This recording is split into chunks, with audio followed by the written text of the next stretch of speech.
Powerful beyond comprehension and yet always overshadowed by holy terror, Mars is one of the most important planets in the entire Imperium of Man.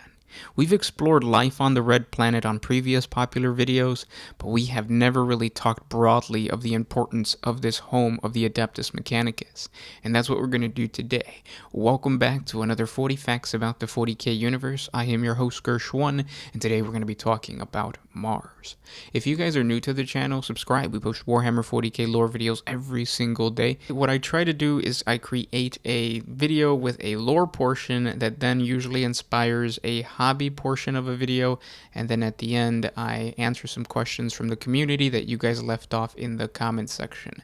So if you guys have any suggestions, questions about the 40K universe, or just want me to react to something the following 40 Facts video, comment down in the comments section below. Hit the like button to let me know that you like these types of videos, and consider subscribing if you're not a subscriber already. But with all that said, let's get into 40 facts on the Red Planet. Greatest amongst the Forge worlds of the Adeptus Mechanicus is the planet of Mars, the Red Planet. Situated in the Sol system, it is the birthplace of the cult Mechanicus and the seat of its highest power. Mars is the fulcrum upon which the religious, political, and military might of the Tech Priest turns, its importance to the Imperium second only to its sister world of Holy Terra. Mars is the original Forge world. It is a planet given over in ages past to holy industry on an unprecedented scale. Ancient hollow reliquaries paint a picture of an isolated and terrifying era. Long before the Imperium, civil wars and unnamed disasters left Mars an irradiated wasteland, its frigid and toxic atmosphere unbreathable. A surviving culture underground relied heavily upon the remaining technology, so much so that its use and maintenance became ritualistic.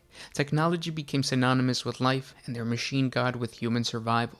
On Mars' surface, rust-red deserts of metal particles blow alongside the fringes of vast secretions of soot and chemical-strained metropolises that encompass entire tectonic plates. Crackling capacitor banks the size of cities churn the thick and spoiled atmosphere, creating localized storms so persistent that they gain their own names. Pollutants billow out from mile-high stacks emblazoned with technoglyphs and emitters that blare binary canticles in the praise of the Omnissiah. The ceaseless din of divine creation reverberates through the ground while plumes of cinder and spark gush from the huge volcano-like vents. This is the perfection created by the Adeptus Mechanicus, and Mars' preeminence has seen its likeness remade in praiseworthy imitation time and time again across the galaxy. The Tech Priests throughout the Imperium are referred to collectively as the priesthood of Mars, such is the planet's central role in their religion and internal politics. It is considered the holiest place of pilgrimage for the adepts of the cult Mechanicus, who are moved to rapture by the solar collective fields of Arcadia, their optics clicking furiously at the spiral glory of Tantalus Hive and the rearing majesty of Olympus Mon, wherein resides the Fabricator General of Mars. As political and religious ruler of the Red Planet, the Fabricator General is ex officio head of the Adeptus Mechanicus and holds a permanent position as one of the High Lords of Terra. It's important to note that all Forge worlds owe nominal fealty to Mars, and its ruler is vested with a divine right over all others, judging on matters of doctrine and legitimizing connective articles of trade. Few, however, slavishly submit to the Red Planet's superiority. Discoveries of ancient techno-arcana are often hidden rather than revealed to the Martian eyes. Schisms in theology and competition for resources can mar relationships for centuries, and on occasions small wars have even broken out between the different Forge worlds. And Mars itself isn't homogeneous. Subsectors conduct treacherous research or plot for power, hacking rival power cells, annexing territory, or appropriating assets. Most Forge worlds, though, solemnly respect the Red Planet's historical primacy. Many include the elements of their livery and their own attire as a tactic recognition of their power, whether genuinely felt or not, and Mars is viewed as speaking with the authority of the machine god. Thus, its Fabricator General is well versed in the complex and aggressive factionalized interest, making their position on the Council of the High Lords relatively secure against assassination, coercion, and deception. Surrounding Mars and incorporating the moon of Phobos is a circlet of interlinked dockyards, orbital transfer hubs, atmospheric scrubbers, and toxic refineries too dangerous even to allow on the Red Planet's abused surface. Comprising of many other installations including survey outposts and formidable defense platforms, this ring of iron is most notable for the huge warships and other large starfaring constructs that are built alongside its length in gigantic suspended docks. Mars does what most Forge worlds do and maintains its own Skitarii forces to protect its interests, annihilating the enemies of the Tech Priest and to fight as the vanguard of the quest for knowledge. These obedient warriors create a constant buzz of static psalms. These are holy rites to the Omnissiah as they march forward. The Red Planet counts among its empire more subservient industrial worlds and forge moons than any of its peers. The great trail of machinery, ammunition, and technological wonders flow between its holdings. And that's a brief lore on the Forge world of Mars. Now, obviously, because it's the main Forge world, there's way more lore. Like I said in the beginning of the video, check out our 40 facts, or no, check out our daily life on Mars, or the daily life of an Imperial citizen on Mars, something like that. I'll put a link up above if I haven't done so already. But it's a video that really explores what it's like to live on the Forge world, and it's really interesting. If you guys want more lore on Mars. Also, if you have any suggestions for the next topic in terms of Adeptus Mechanicus, let me know what it is in the comment section below. Now, it's time to answer some comments that you guys left in yesterday's 40 facts video, 40 facts and lore on why you should worship Nurgle, and you guys blew up the comment section with a bunch of praise for Nurgle. It's always awesome to see whenever we post a Nurgle video, whether it's talking about his demons or himself. You guys really love Grandfather Nurgle. I'm going to try to get through as many as I can, but let's start off with some controversial comments. Oh, and by the way, if you hear background noise, or if you see me with like the little headphone, it's because I am on hold right now with American Airlines. Tip for you guys: if you ever have to travel, do not travel American Airlines. It's a terrible airline company. Even Spirit has better customer service than American Airlines, which is saying a lot. But anyways, let's get into the controversial comment by Danny Phantom. And I don't know if you were joking.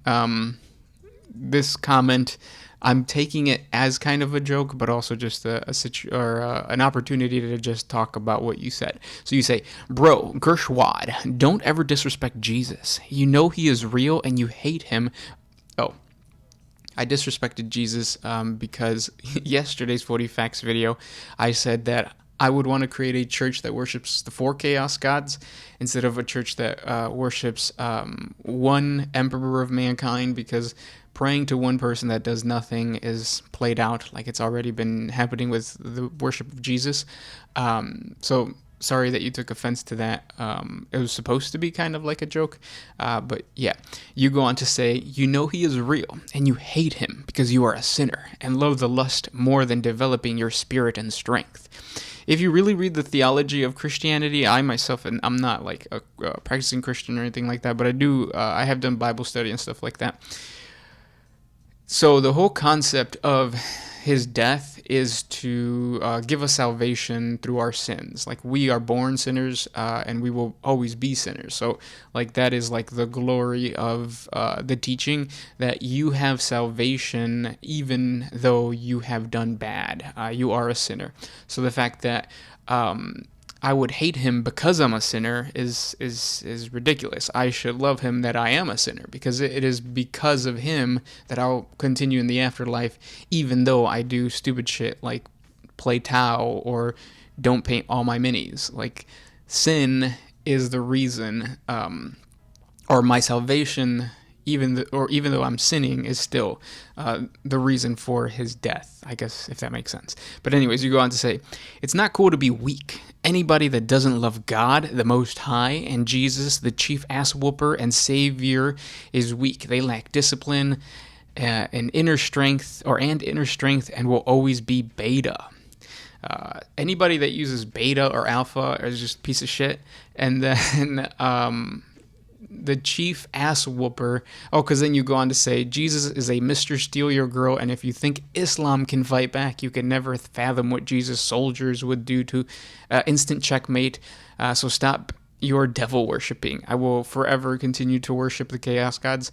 And the concept of, oh damn it, I thought I had I thought they were about to answer. And the fact that you're saying Jesus' soldiers is just like, it adds on to the reality that a lot of like modern day Christians or evangelical Christians have this like fantasy that they are soldiers and warriors of Christ, and in reality it's like that is the exact opposite of what his teachings are. But thank you for commenting that and letting me talk about it. Now let's get into the good stuff, the Nurgle comments. This question comes from Chris. "The pandemic was a great blessing from Papa Nurgle. Maybe. His strength and influence deserves deservedly increased. Yeah, I guess, maybe. A lot of people died, though. It kind of sucked. Next question, or the next comment comes from Nathan Bees. Dude, I don't want my guts to fall out, mixed with smallpox and skin rot, lol. See, you don't understand the true worship of Nurgle. If you see Nurgle as just smallpox and diseases and rashes and all that kind of stuff, that's surface level Nurgle. When you go deeper into the guts and the goop of the disease, you start to realize that through that decay, you are living forever. It is like a never-ending journey, not to be mistaken with a never-ending story, which I don't really remember the plot of that movie that much. But it's almost like when I think of it. Oh, and I'm back. I finally got a hold of American Airlines, and the thing is done. But like I said, do not fly with American Airlines. They're a trash company. Anyways, so what I was saying as far as the comment by Nathan Bees is that it makes me think of the journey of Nurgle. Makes me think of the Corrin Tower from Dragon Ball or Dragon Ball Z, where Goku is like climbing up, and it's supposed to be like the process. The climb up basically is what makes you stronger, not the actual like tower at the very top. At the very top, it's just you have Mr. Popo, and that's pretty much it. But it's the journey, the never-ending journey, that is the benefit to Nurgle. But like I said, if I were to do these standalone videos going through each individual Chaos God, we can dive deeper into it, which would be kind of cool.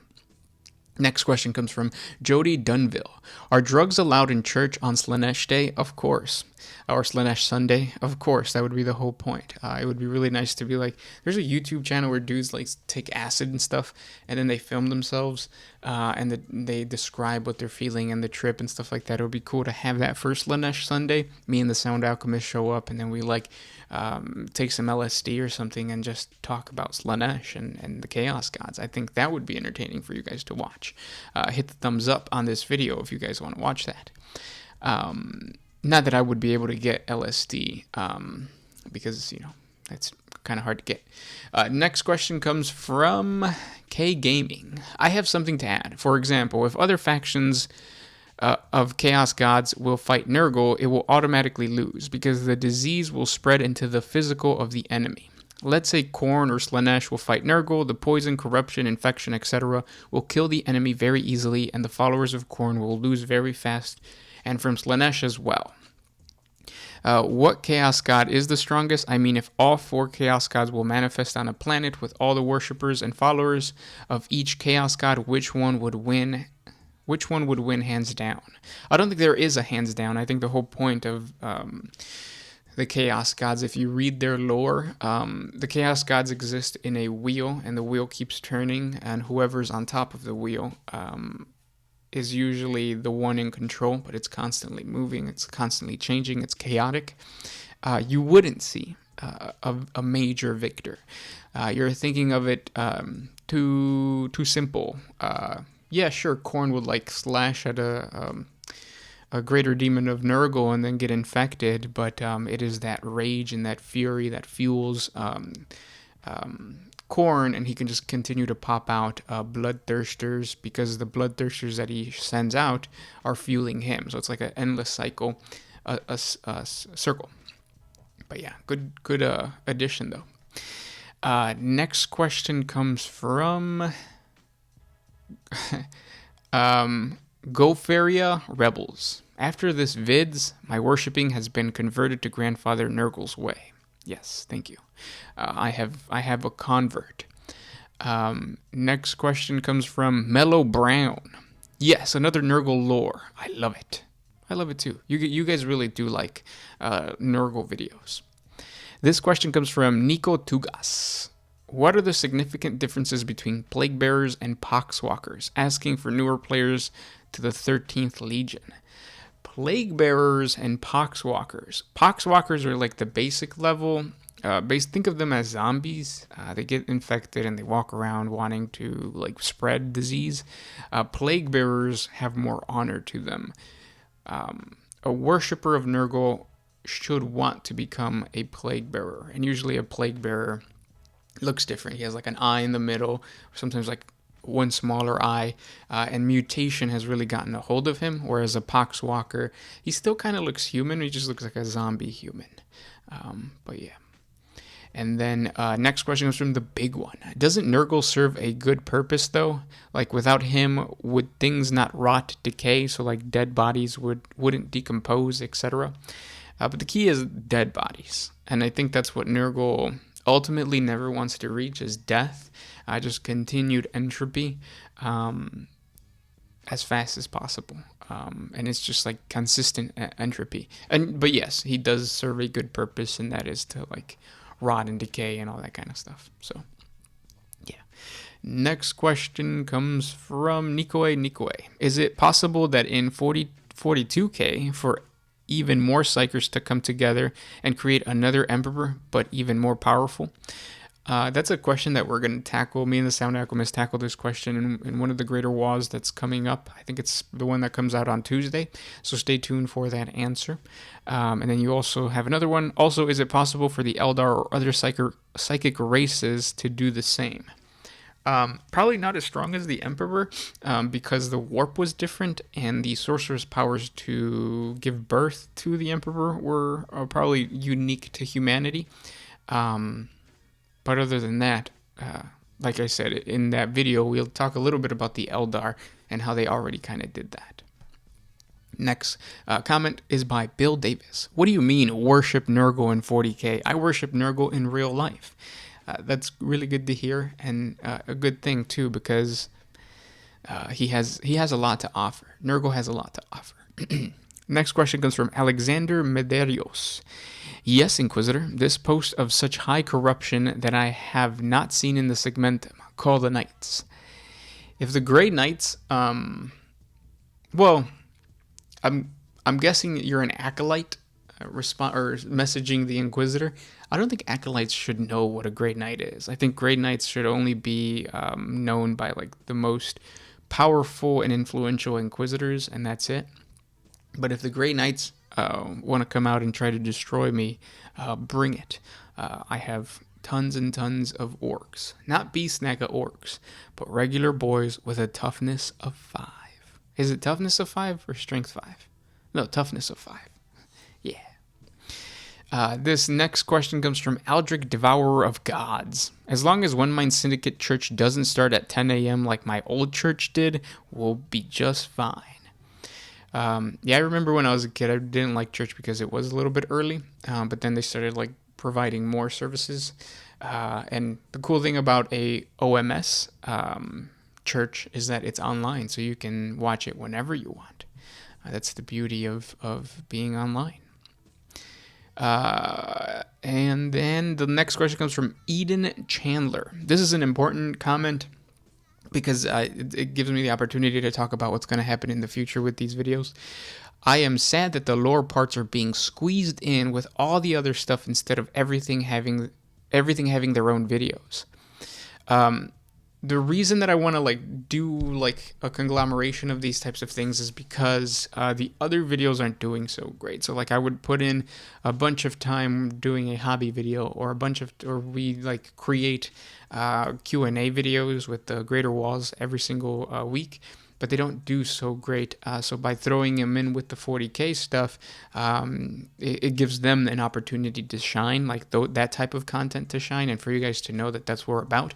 Because what I noticed is that a lot of you guys who are watching, you guys would complain about, or not complain, but the analytics would show that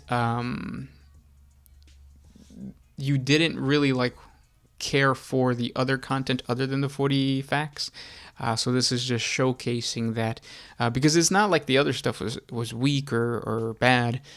It's just that it didn't really get the highlight that it deserved, I guess. You guys would just see like the title and then not click on it. I'm thinking about like we did a narrative campaign that was really good. I even threw in some lore, but because it didn't have the 40 fags tag on it, I don't feel like a lot of people clicked on it.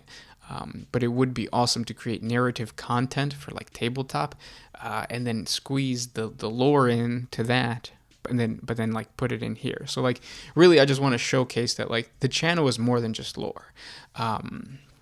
It always has been. It just seems that those are the popular ones, so we get bashed when we don't do lore. But it's like, well, we've never just been solely for lore.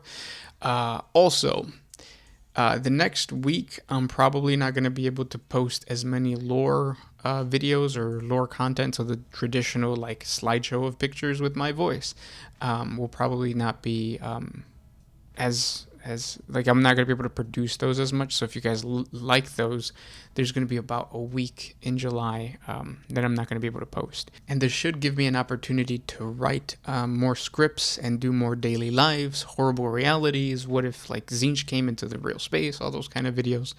This week I'm going to use to write. So the lore parts are being squeezed, but they'll be full length in a little bit. And thank you guys so much for listening. The time is up. I will talk to you guys tomorrow, hopefully. Thanks for watching. This was Gershwin with One Mind Syndicate signing out.